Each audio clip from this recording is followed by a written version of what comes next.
জড়োয়ার ঝুমকোর সেটে পৌঁছে হয়মা নয় বৌমা দেখল হীরক রায়কে স্যুপ খাইয়ে দিচ্ছে নোলক।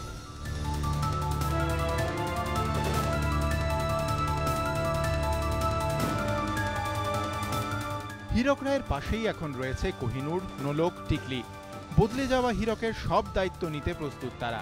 এরই মাঝে গিনি বউ এসে জানতে চাইছে কি হয়েছে হীরকের চোখে, দেখতে চাইছে প্রেসক্রিপশনও, কিন্তু বাধা দিচ্ছে কোহিনূর। হীরক, প্রেসক্রিপশনটা দেখি।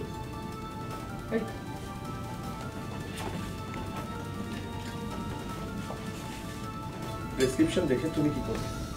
আমি দেখতে চাই, আমি জানতে চাই ওর চোখে কি হয়েছে। কেন?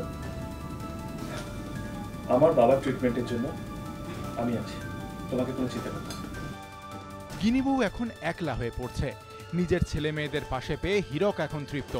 শুটিংয়ের ফাঁকেই কোহিনূর, নোলক আর টিকলিকে নিয়ে হয়মা নয় বৌমার মুখোমুখি হলেন হীরক। হীরক রায়ের মন পরিবর্তন হয়েছে। হীরক সেই আগের অহংকারী দাম্ভিক হীরক আর নেই। হীরক এখন তার সমস্ত অন্যায়, সমস্ত অপরাধের প্রায়শ্চিত্ত করছে। যাদের এতদিন অবজ্ঞা করেছে, যাদের প্রতি এতদিন সে নানা রকম অত্যাচার করেছে, এখন হীরক তাদের দিকে।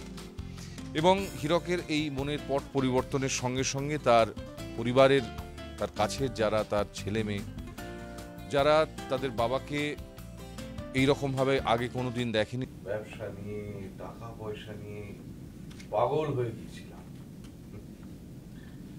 আজ আমার চোখ খুলে গেছে। অদ্ভুত একটা ফিলিং হচ্ছে যে বাবার কালো দিক থেকে সাদা দিকে চলে আসা, নেগেটিভ থেকে পজিটিভ হয়ে যাওয়াই যে বাবা, একে তাদের অত্যন্ত ভালো লাগছে। এবং এই প্রথম হীরক যেটা বলছে যে এতদিন, এতগুলো বছর আমি যে মুহূর্তগুলো আমার ছেলে মেয়েকে নিয়ে আমি মিস করেছি, সেইগুলো আজ আমি আমার ফিরে পাচ্ছি। এবং ছেলেমেয়েরা ধীরে ধীরে সবাই বাবার পাশে এসে দাঁড়াচ্ছে। প্রথম বড় ছেলে কোহিনূর, জীবন সার্থক। এই যে তোরা, আমার সব ছেলে মেয়েরা আমার কাছে আছিস।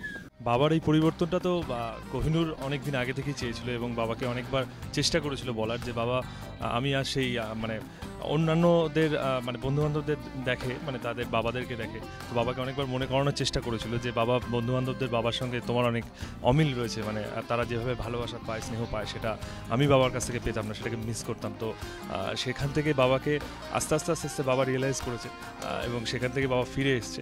তো সেটার জন্য খুব ভালো লাগছে। এটা ছাড়াও আরেকটা জিনিস যেটা হয়েছে, সেটা আমার মনে হয় যে কোহিনূরের জীবনে যেটা সব থেকে বড় লড়াই ছিল, যে এই পরিবারে ঝুমকোকে প্রতিষ্ঠিত করা, এস্টাবলিশ করা, যেটার মানে এগেনস্টে যে দুটো সব থেকে বড় ফোর্স ছিল, সেটা একটা হচ্ছে গিনি রায় আর একটা হচ্ছে হীরক রায়। সেইখানে আজ দেখা যাচ্ছে যে এই যে বিশাল বড় সমস্যা, যেটা আমাদের জড়োয়ার ঝুমকোর অন্যতম বড় সমস্যা, যে ঝুমকোর এই বাড়িতে প্রতিষ্ঠিত হওয়া, সেইটা তো হীরক মেনে নিয়েছেই এবং সেই প্রতিষ্ঠা দেওয়ার জন্য হীরক সর্বতভাবে চেষ্টা করছে। আমার দুই মেয়ে, এরা অত্যন্ত খুশি। দেখা যাক এদের কি ফিলিং। হ্যাঁ, আমি আমার বাবার সব থেকে জ্যেষ্ঠ সন্তান, মানে আমি সব থেকে আমি দিদি কোহিনূরের। আমার বাবাকে এভাবে কখনো, মানে আমি তো দেখে অভ্যস্ত নই, বাবাকে সবসময় বাবাকে দেখেছি চিৎকার চেঁচামেচি উত্তেজিত অবস্থায়। কখনো বাবার সেই স্নেহটা আমি পাইনি, আমরা কেউ পাইনি। হ্যাঁ, সেখানে এরকম বাবার এই পরিবর্তন দেখে খুব ভালো লাগছে। কিন্তু হ্যাঁ, এখনও আমি কিন্তু ঝুমকো সাপোর্টে নই, মানে যেখানে আমার ভাইয়ের বউ, ভাই যেরকম সাপোর্ট করছে বা আমার বোন যেরকম সাপোর্ট করছে ঝুমকোকে, এখনও কিন্তু আমি সেই জায়গায় আমি তো সরিনি। কিন্তু বাবার এই স্নেহ, মানে এটা দেখে আমার খুব ভালো লাগছে এবং আশা করি বাবা এরকমই থাকবে আমাদের প্রতি। আর ঝুমকোর প্রতি কেমন থাকবে সেটা নিয়ে আপাতত আপনাদেরকে দেখতে হবে জড়োয়ার ঝুমকো।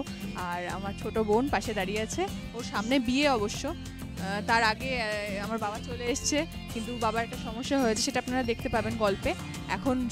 এখন আমাদের টিকলির কি মনের অবস্থা, সব মিলিয়ে সেটা আমরা শুনবো। বাবাকে নিয়ে বলতে হলে প্রথম থেকেই বাবাকে আমরা প্রচণ্ড ভয় পেতাম।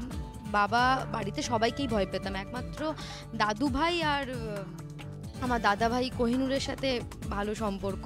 তারপর মিষ্টি বৌদি আসে, আসার পর আরেকজন ভালো সঙ্গীকে পাই। তো তারপর আস্তে আস্তে বেশ ভালোই সময় কাটতে থাকে। বাড়িতে সবাই বকাবকি করতো, কিন্তু কখনো আশা করিনি যে এত কিছুর পর আমি এমন একজন ছেলের সাথে, মানে বীরু খুব ভালো ছেলে কিন্তু তার পরিবারকে কখনো বাবা মেনে নিতে পারবে, বা বাবা কখনো ঝুমকোকেও মেনে নিতে পারবে এইভাবে, এটা কখনো আশা করিনি, হয়তো আপনারাও আশা করেননি। আর এই জন্য বাড়িতেও সবাই একটু ক্ষুব্ধ হয়ে রয়েছে। আমার এটুকুই আসছে আপনাদের দেখার, আপনাদের পা ছুঁয়ে প্রণাম করার, আর আমার কোহিনূর বাবুকে একবার দেখার। হোপফুলি আমার বিয়ে হওয়ার কথা, কিন্তু জানি না, একমাত্র বাবা, আমার দাদা ভাই আর বৌদি আর দাদু ভাই সাপোর্টে আছে। দাদু ভাই দাদা বৌদি সবসময় আমার সাপোর্টে থেকেছে, এখন বাবা সাপোর্টে। দিদি তো খুব খুব রেগে, জানি না কি হবে। অ্যাকচুয়ালি এখানে একটা কথা বলার আছে, মানে আমি ওই বললাম না, ঝুমকো জায়গায় আমরা কেউই এখনো অবধি সেই জায়গায় সাপোর্ট করে উঠতে পারিনি। টিকলির বিয়েটাই হচ্ছে শর্ত সাপেক্ষ, মানে ঝুমকোর সাথে, মানে ত্রিদার সাথে কোহিনূরের বিয়ে হলে তবেই টিকলির সাথে বিডুর বিয়ে হবে, এরকম একটা অবস্থায় শর্তে আমাদের এটা হচ্ছে। তো সেক্ষেত্রে আমি একটু এগেনস্টে, আমি গিনি বউ, আমার মা, কিন্তু বাবা হঠাৎ করে চেঞ্জ হয়ে, এনিওয়ে আমার তো ভালোই লাগছে বাবাকে এভাবে, কিন্তু বাকিটা একটু সমস্যাজনক। সেটা এরা বাকি দুই ভাই বোনের খুব ভালো লাগছে। এনিওয়ে হ্যাঁ, সেটাই। না, এবং এই পর্যন্ত যা যা হয়েছে সেসব তো আমরা এই পর্যন্ত যা যা হয়েছে সেটা দর্শক দেখেছেন এবং তারা দেখবেনও। এরপরে কি হবে সেটা কিন্তু আমরা বলবো না। এখন আমরা যেহেতু একদিকে চলে এসেছি, আমাদের উল্টো দিকে গিনি, আমাদের একটা সংঘাত হয়তো তৈরি হবে। কোহিনূর, তোর কি মনে হচ্ছে যে এই অবস্থায় গিনির সঙ্গে আমাদের ইন্টারাকশনটা কীরকম হতে পারে? খুব খারাপ অবস্থায় রয়েছে গিরিবউ, কিছুতেই মানে মাথা নত করছে না। কিন্তু সেক্ষেত্রে আমার মনে হয় ইন্দ্রনীল রায় একটা খুব বড় অস্ত্র, তো তাকে ফিরিয়ে নিয়ে আসলে হয়তো কিছুটা ঠিক হলেও হতে পারে, কিছুটা মানে অনেকটাই ঠিক হবে। দেখা যাক। ক্রমশ প্রকাশ। সিরিয়ালের ভেতরে যা যা হচ্ছে তা তো আপনারা দেখছেনই, কিন্তু সিরিয়ালের সেটের বাইরে যা যা ঘটছে, যা যা হচ্ছে তা দেখতে হলে আপনাদের দেখতে হবে হয় মা নয় বউ। পুরুষোত্তম পণ্ডিত, এবিপি আনন্দ।